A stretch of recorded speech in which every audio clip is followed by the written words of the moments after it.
the way he's speaking about this whole situation, I don't know. I think he's handled it all wrong. And I think that's why it's gotten so big. I spoke to Brittany recently and she said she is ready for baby number 2. Yeah. We go back and forth with it. Obviously, like I said, I'm not getting any younger. And, but yeah, we're thinking maybe August, September, somewhere around there. We start trying for number 2 and then I'm done. And then you're done. Yeah. God gave you 2 hands for 2 kids. That's it. 2 is a handful. It really is. I mean, how has your relationship with Brittany changed since having Cruz? Oh my gosh, it's been amazing.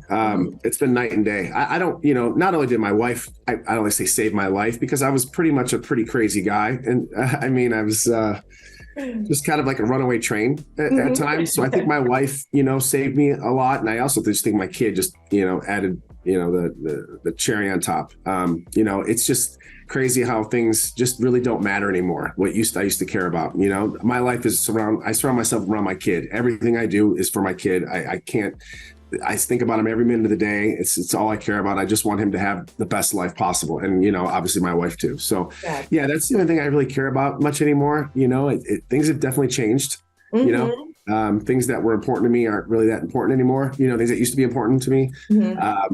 But yeah, just raising my family and just trying to stay young and keep up with these young kids. Yeah, it's hard. My son and your son, I think, are right around the same age. My son is 2 as well. I mean, what kind of milestones is he hitting? Has he hit those terrible 2 stage yet? You know what? Everybody says that, they're going to be the terrible. Oh, wait till he hits this or wait till he hits that. Well, he keeps hitting these marks and he's just a good kid. He's just a really, really good kid. I don't know how I lucked out. Maybe the next one will be my terror. I don't know, but I thought for sure whatever kid I was going to have was going to be a terror. I wasn't the best child growing up, so I thought for sure, I was going to get handed it. But my son is just really, really good kid. He really is a good kid. He's smart. He's intelligent. He's handsome, and he just smiles all the time. He's just like my wife. He's just got a great personality. I love that. But what is the most humbling thing about being a dad to you? Geez. I don't know. It's a great question. There's so many things. I don't know. That's a good question. I just the things that I used to care about and that I don't make really matter anymore. Like I said, he humbles me every day. He really does. I guess it was just him. He humbles me, It's just so much fun right now. It really is. It's a fun time. And he's growing up so fast. I mean, I thought already I would have my second one by now, but I can't believe he's 2.5, almost 2.5. It goes by like this. It really does. You blink and you're like, oh my God. How did we're at the point right now where you wake up every day. I'm like, well, that's new. That's new. He's never done that before. Or, wow, that's a new thing, so you got to pay attention. Yeah, no, totally. What is the most challenging thing about being a dad right now?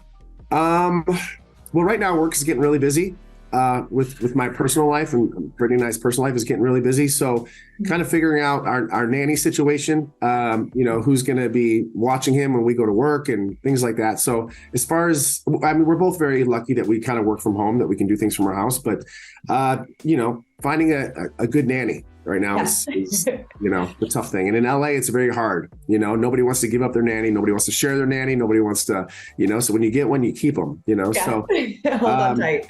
Just trying to keep a good nanny right now is probably the most difficult thing right now. Yeah. What are your favorite things that you like to do together, just you and Cruz? We love going to the park. We go to the park. Yeah. He loves playing outside. He loves running, just playing on the swings, playing in the jungle gyms, stuff like that. He's just at that age where he just wants to run and play.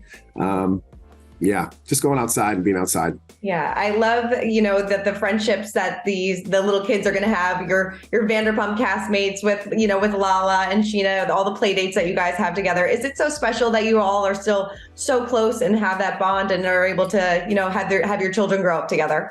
Oh yeah. Yeah. It's been a lot of fun. Like I said, we all have kids relatively the same age. So it's been a lot of fun. We all help each other out. We all bounce things off each other. I have a lot of friends other than the people that are on the show as well have kids my age. Everybody we all have COVID kids. We all have during COVID. So everybody got pregnant.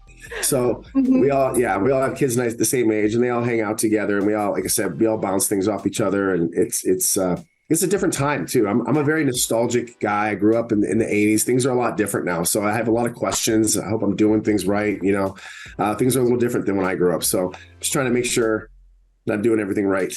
Definitely. I love seeing you and Brittany back, recapping Vanderpump this season. I love your podcast. I think it's so fantastic. What's it like What's it been like dipping your toe back into it?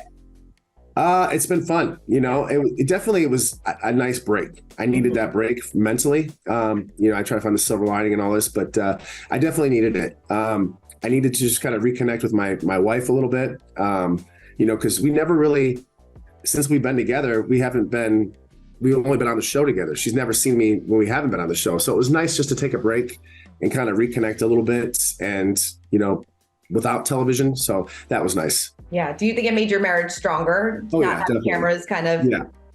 Yeah. Yeah, definitely. We definitely needed the break, just mentally, physically, for our marriage, for my sanity. I was on for 9 years straight. So, it's a long time. It's a long time.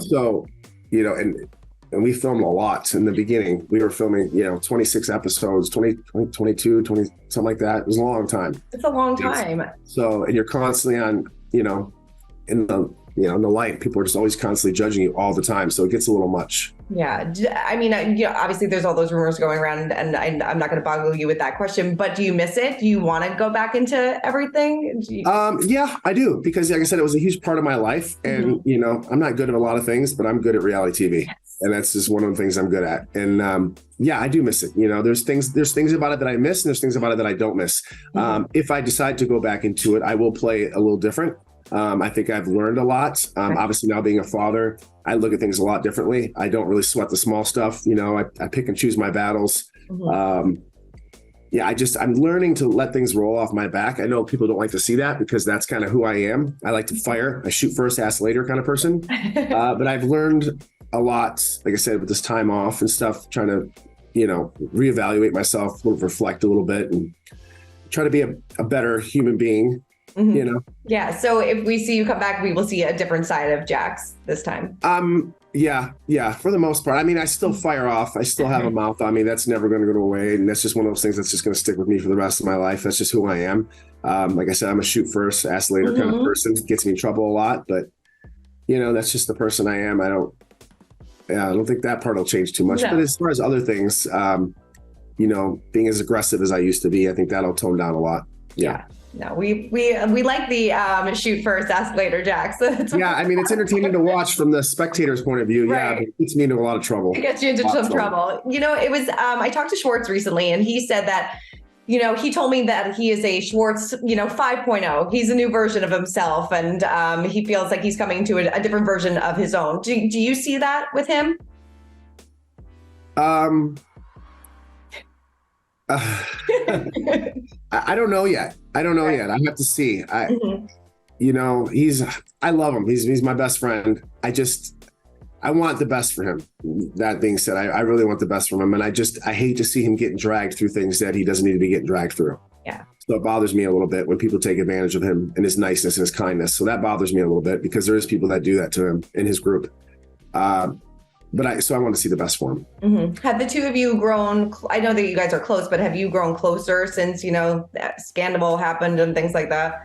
A little bit. Like I said, when you have kids, your time is, I don't get to see my friends as much as I like to. But, again, I love hanging out with my son. So it's fun now when I get to see Tom. I used to see Tom every single day. We talk every day. But, you get older, you have kids, sometimes your life, goes like this way, So, he's living his life. He's having a good time. He just, recently obviously ended his relationship with Kody and he's just trying to find himself right now. He's got a lot of things going on personally. And as you guys see on the show, but he's got a lot of things going on personally too, that people don't see. So he's got a lot of stress right now. And I just want to be there for him as much as I can. Definitely. Do you foresee he and Tom remaining really close, or do you think that friendship will transition into another type of? Tom really doesn't have a mean bone in his body. I mean, I've seen him, I think in the 15, 16 years that I've known him, I've seen him get really angry, maybe 2 times, maybe. He just he's not that kind of person. As much as people want to say, hey, Tom, you need to take a break from this person or not talk to this person, he'll always find his way back. He's got a big heart. He sees the best in everybody.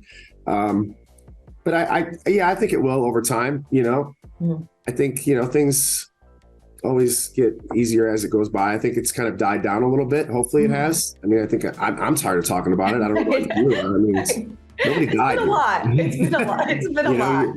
It is a lot. It's a lot. So, but it's been good for everybody's career too. So That is true. I mean, have you heard from Sandoval since he texted Brittany about going to the show? Wait, you heard about that? Yeah, I think it wasn't. I think she talked about it on the the podcast. Yeah. You know what? His tone deafness and unawareness and selfishness is just on another level. You know, I mean, I have a lot of friends, you know, in a group, and I'm not the type of person that says you shouldn't be friends with that person, but you know, we're all on the same page when it comes to him. I think he's just something's going on upstairs. I think he's got a few screws loose personally. But he also, you know what? Maybe he's going through something that nobody knows about too. I'm trying to look at the other side of it. But I think he's just extremely tone deaf for calling my wife and asking for him to my wife to go to her concert. I mean, I have no words almost. Like, what are you doing? Kind of thing, you know? I just don't understand. Yeah. I think he's going through something. I don't want to say midlife crisis, but he's definitely going through something. I think he had a little bit of a diva mentality on the show where kind of things where nothing could touch him. And I think he kind of bit off a little more than he can chew. And I think he's kind of realizing it now where he needs to step down a little bit. Mm-hmm. What he needs to do is go away for a while. Yeah. Go away and bow out, stay away from social media, stay away from the band, go sit out for a month or two, go figure yourself out, and then come back stronger and better. That's what do you think that he can do that? Or do you think he's almost liking this? No, he's too selfish. Yeah. Mm-hmm. He's all about himself. Yeah. What do you think of his band? What do I think of his band? Yeah. Next question. Okay. Well, do you think that it would be wise for Raquel to come back? We don't know what the future holds for her on the show yet. But I have no idea who she is.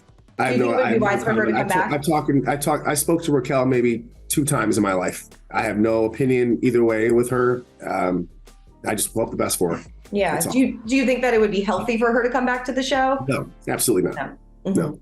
Yeah. There's nothing healthy about reality TV for anybody. Mm-hmm. Right. But let's be honest. It can be a very toxic place. Mm-hmm. So, you know, not only do you have to, you know, film this stuff, then you got to watch it again on TV, and then you got to hear about it from everybody in the world with social media. So it's a tough place. You need to have thick skin, you know, real thick skin. And I think she dove into something that, personally, in my opinion, I think she dove into something that was a little bit bigger than her.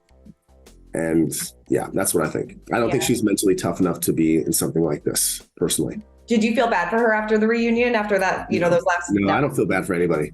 We all stepped in this game together. We all know what we're doing. We all signed on the dotted line. I don't feel bad for anybody. This is what you signed up for. Now you got to own it. Mm-hmm. So no, I don't feel bad. Not for one person on the show. Mm-hmm. What are your Go ahead. Sorry. Well, no, or myself. I don't feel for even the stuff I went through. I don't feel bad for myself. It's the path I chose. Mm-hmm, totally. What are your thoughts on Ariana joining Dancing with the Stars? That's incredible. I'm happy for her. You know, hope she knocks it out of the park. I've known she's going to be doing this for a while. I'm friends with Derick. So yeah, I know she's been doing this for a while, but I'm happy for her. Hope she kills it, knocks it out of the park. Yeah. Is it nice to see her kind of thrive in all of this? I hate that word. Oh, I'm sorry. Is it nice to see her, kind of living her best I'm glad life? she's doing well. I really like her new boyfriend a lot. Yeah. I've hung out with him a few times. Really nice guy. You know, he's got her best interests, and that's all you can ask for. You just want a good guy for her, and you know, somebody that takes care of her and puts her first. I don't think she's been put first in a many years. You know, I've known them when they first started dating, and I don't think she's ever been put first. You know, she's ever been feel like a girlfriend, you know? So I think she's just really happy right now. I know it's new, but you know, I'm a pretty good judge of character. I'm very rarely ever wrong about that. And I just think he's a really good guy. I think he's good for her. Definitely. Out of everything that has happened over the past month, I know you said you're sick and tired of talking about it, but I would love to know what's the one thing that kind of surprised you the most about this? How big this has gotten. Right. Mm-hmm. You know, and people cheat every day. Why has this gotten bigger than it? That's what I don't understand. You know, of course it's bad. You never want, I think it's the way, personally, I hate to, you know, not really digging at Tom, but it's the way he went about it, the way he handled it. I think if he handled this differently, again, I think he had a little bit of a diva mentality. I thought he can get away with something like this. And I think that's kind of why it's gotten so big and how long it's been going on. It's not just your hookup, you messed up, whatever. I mean, this has been going on for a long time. And I think it's just lack of empathy, you know, his tone deafness, the way whoever his team is, the way he's speaking about this whole situation. I don't know. I think he's handled it all wrong. And I think that's why it's gotten so big. Why was raising awareness for hair loss for you so important? And why was this partnership so great? Well, for me is I'm pretty open about my life. I've been open about my life for the past decade. I don't really feel the need. Obviously, I'm in a world in reality TV where I everything's pretty an open book. So I don't know. I just feel like the need. I'm getting to the point in my life where I'm starting to get a little thin on top. And I was trying to figure out what I was going to do about the situation. And obviously this partnership just fell in line. It was perfect timing. I just think it's important just to talk about this kind of stuff. People like to hide behind it. And it's one of those things where it happens to everybody. And I think it's just important to talk about it. And I think the more people talk about it, I think the better it is for everybody. If I can help somebody out that's, shy about it or doesn't want to talk about it, then, great. If I help one person, great. Right, so totally. Has this product helped you too? Has this transformed the way that you feel? Yeah. I just started using it. So I'm a new user and I'm very excited about it, but yeah, slowly but surely this is going to work for me. And I'm, like I said, I'm really excited about it. And I was trying to explore what options I was going to take. And this is definitely the best option for me right now. Yeah. And I hit it early. Like I found it early. It wasn't like, oh my gosh, I'm completely bald on top. So I noticed some thinning. Like I said, I'm 44. I'm married with a kid. It happens. Right. The only thing to prevent losing your hair is don't get married. Don't get married. Don't have kids. Don't get married. Don't have kids. Totally. But it's part of life. Like I said, it happens to everybody. And it's, we got such great, products in the world today. And like I said, it's just a great partnership with these guys. And, I'm looking forward to the future with them. Yeah. I mean, being a dad, being a husband, do you take your healthcare journey a little bit more seriously now? Oh, yeah. Yeah. I got started a little late in the game when it comes to parenting. I'm 44 years young today. I have a 2-year-old and, I work out a little bit harder than I used to because, I want to be able to, throw the ball around and stuff when my kid gets a little older. So I think it's important. Obviously, the business that I'm into, I'm on television. Obviously appearance is important. But yeah, and I think appearance is important for a lot of guys, hair loss is a big insecurity for a lot of men. So, if we can get this out there and talking about it and, make it easy and comfortable for everybody, that way everybody can just, it won't be such a scary thing for a lot of guys because it's kind of a scary insecurity kind of thing for a lot of guys. Nobody wants to talk about it. Even the guys that do use stuff or do hair transplant, they don't talk about it. You got to pry it out of them. So I don't think there should be I don't think you should be a stigma. Sorry, a stigma right. with it. Yeah, no, it happens. It's part of life. We all age. We all get older. You can't cheat it, but you can help it. No, that's so true. And you make a good point that so many women, talk about the pressures of having to look a certain way or, it's tough, but you don't hear a lot of men talking about it. And then I think it's a topic of conversation that should be talked about. I mean, do you feel pressure being in the public eye to look a certain way or to feel a certain way? I go through spurts with it. As I'm getting older, though, I have a beautiful wife. I have a beautiful life. I have a beautiful son. I don't care as much as I used to. I used to be really in my looks. That's what I did for a living. I was like a model. I modeled for 10 years. That's why I made my living off of my looks. So yeah, it was on the face of my mind a lot. It was on my mind all the time. As I get older, though, I'm just more open about it. I used to just not talk about it. We would do things or we died or whatever. You just didn't talk about it. I think today it's just important that people just talk about it. And I have no shame in talking. I'm a very open book with a lot of things in my life. Mm-hmm. And I think that's kind of why people like me, because I'm very open about it. I don't hide anything. I don't lie about anything. I do what I do. If you like it, great. If you don't, well, that's fine too. Right. Brittany looks absolutely amazing. Are you guys on this health journey together? Do you guys like working out together? I know me and my husband can't be in a gym together because we just argue about things. So are you and Brittany, are you guys good together? Yeah, I do my own thing. Yeah. I have a personal trainer that I go to. Like I said, I they say if you don't use it, you lose it. So, True. I enjoy working out. I enjoy being healthy and, I enjoy, taking care of my body. I guess I really do enjoy it a lot more now than I did when I was younger, even though I was more, even when I was in my modeling days, I didn't take care of my body as much as I should have. But now as I get older, yes, I am. Like I said, having a family kind of makes you do that, and I want to expand my family and have more kids. So you gotta stay young. Yeah. Well, Jax, it is always a pleasure catching up. Keeping my fingers crossed that you are back on our screens very soon. And it's always a blast. And happy birthday. I hope you have a great day and enjoy celebrating with your family. I will. Thank you so much. Right, thanks so much. For more news, content, and exclusive interviews, make sure to hit the sub, like, and bell button down below and visit usmagazine.com.